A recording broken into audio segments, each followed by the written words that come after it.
So what do we want from her?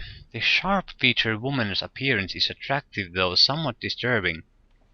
With her blue-black skin and bright yellow eyes, as she examines you, a small pair of bat-like wings unfold from her back, then seems to settle back into her skin.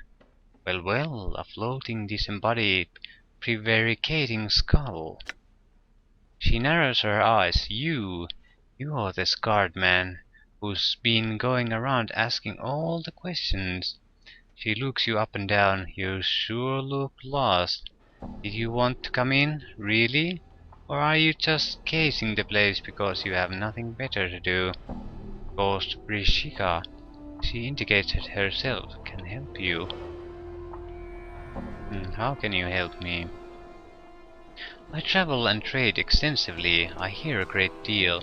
I purchase I purchase a great deal, and I own a great deal. Perhaps I can make you a great deal. Is there anything that you desire? Perhaps. What are you selling? Would you care to examine the weapons and charms, or some of my more exotic acquisitions? We'll want the exotic items. Okay, if you see nothing you like here, there are more items towards the front and back of the store as well. Okay, Fiend, Sun, Gorgonsal, Metallic Cube Figurine, Monster Jug. We'll examine the Metallic Cube Figurine. You examine a small metallic replica of a cube-like creature with huge eyes on one of its faces. The toy has 2 legs, 2 arms, 2 folding wings, and at least 18 points of articulation. Rishika smiles as you pick it up.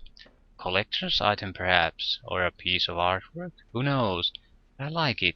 If you do buy it, ask around, someone might know more about it than I. You can have it for only 1500 copper pieces. I'll take it. Yes, Rishika purrs, a wise choice.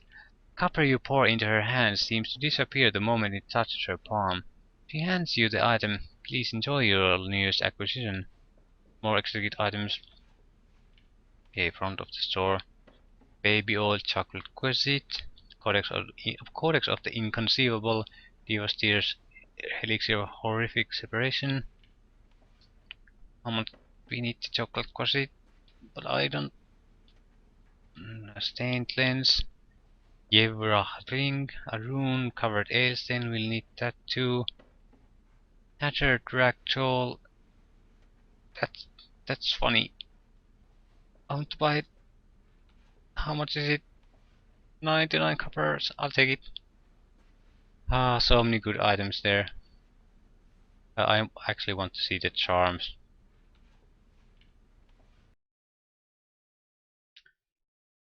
12,000. Yeah, this is a this is an amazing weapon actually. None of us can use it, so yeah, another +1 constitution item. None of us can use it. If you pay a lawful good character in this game, you can get amazing warrior for yourself. Absolutely devastating. The speed of this weapon is what sucks here. Teeth of a fire drake. Yeah, fire damage, immunity to fire. That's good. That's very good. And it's a +1 item. Yep. That's good too. Immunity to panic.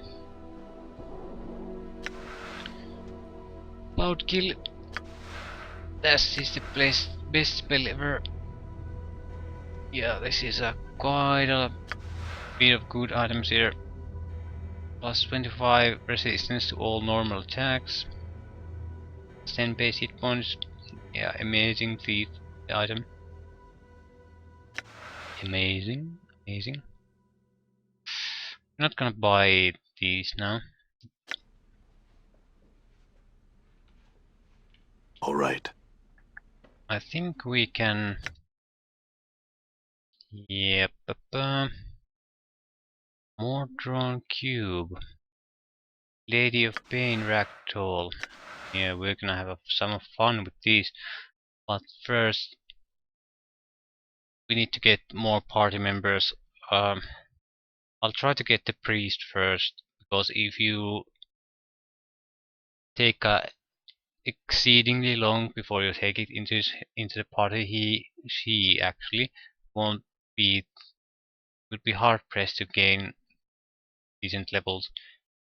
It's not that big of a deal, but you know, the earlier you get him into the party, the better. And we'll probably go get Ignis, the fire man who was on fire in the smoldering corpse bar. I'm not sure what I'm gonna do to Ignis. He's trouble. He's trouble. And I'm tempted to leave him alive because he's trouble. Because he's also not that hard to kill.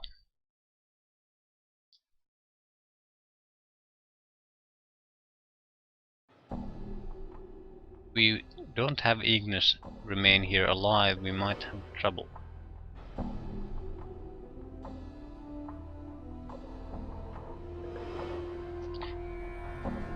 It actually depends what you can get from Mantork's book. I'm not sure it's actually that useful. I think you get some abilities or items or spell by talking to it and doing things for it, but it always exacts a price for it. I'm not sure it's worth paying the price at the end. So our first focus should be to get the priest, though. I have no doubts about that. There are tons of things to do, but I'm gone. we can do them after we have the priest in our party.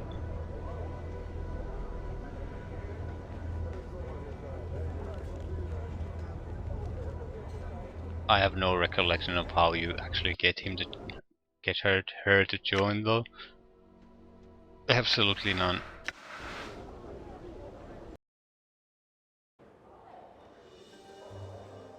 And there she is, fall from grace.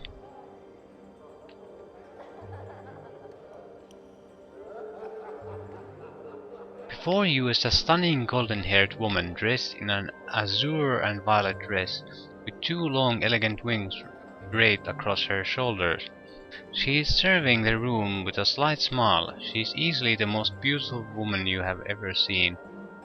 Okay, greetings. Well met, traveler. How may I help you? Yeah. Who are you? Updated my journal. I'm called Fall from Grace. She studies you for a moment. You are new to Sigil, are you not?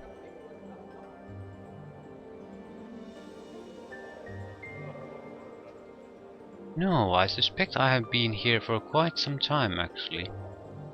Fall from Grace raises an eyebrow. Indeed. Yes, but that's a long tale, perhaps longer than I know. I'm more interested in what this place is. This is the brothel of slaking intellectual lusts. She studies you for a moment. I take it by your question that you did not intend to partake of this establishment. A brothel of slaking intellectual lusts? What kind of brothel is this? I established this brothel to give those lustful fevers that strike the mind more avenues of expression rather than the simply carnal. Much pleasure can be had in conversation and engaging in verbal arts with others. Mortis, it sounds dull. I assure you it's not. Tour the brothel, see for yourself.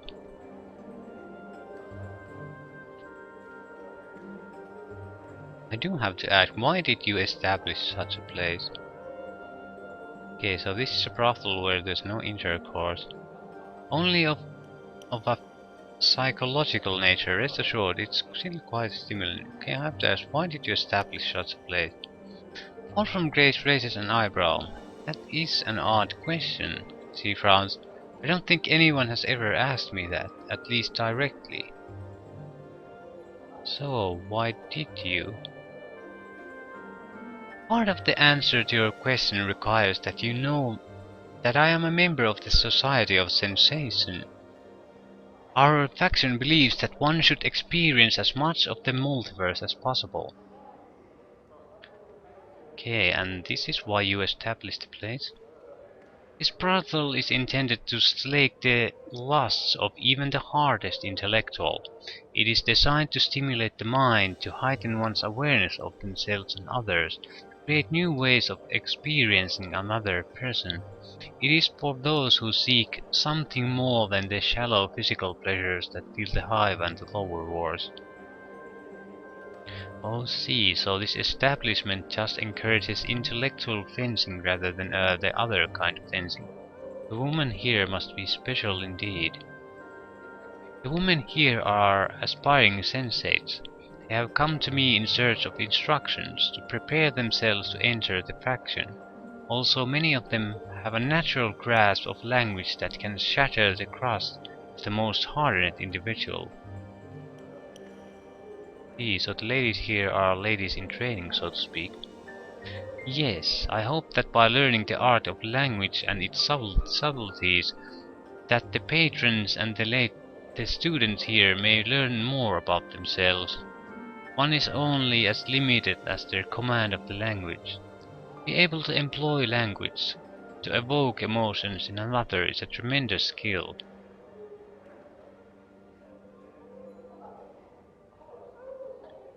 Yeah, what are you?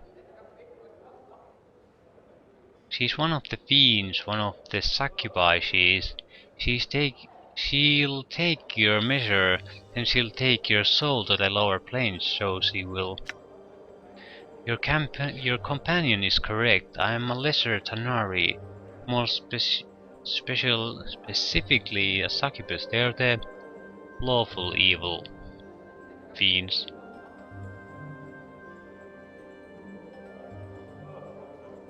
Or are they? God damn, I can't remember. Anyway, she gives a soft sigh. I'm afraid we're a little too common in the lower planes or elsewhere for our own good. Most of my race spends their time seducing mortals with various pleasures of the flesh. And you? Updated my journal. I'd like to think that I have distanced myself from that.